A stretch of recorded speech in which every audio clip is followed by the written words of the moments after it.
Praise the lord. ప్రభు అయిన యేసుక్రీస్తు నామం పేరట మీ అందరికీ నా శుభములండి.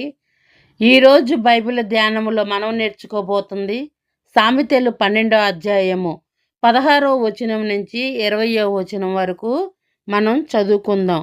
మూఢుడు కోపపడునది నిమిషములోనే బయలుపడును.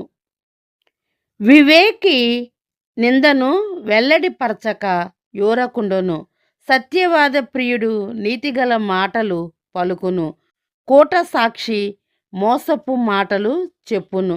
కత్తిపోటు వంటి మాటలు పలుకువారు కలరు. జ్ఞానుల నాలుక ఆరోగ్యదాయకము. నిజమాడు పెదవులు నిత్యము స్థిరమై యుండును.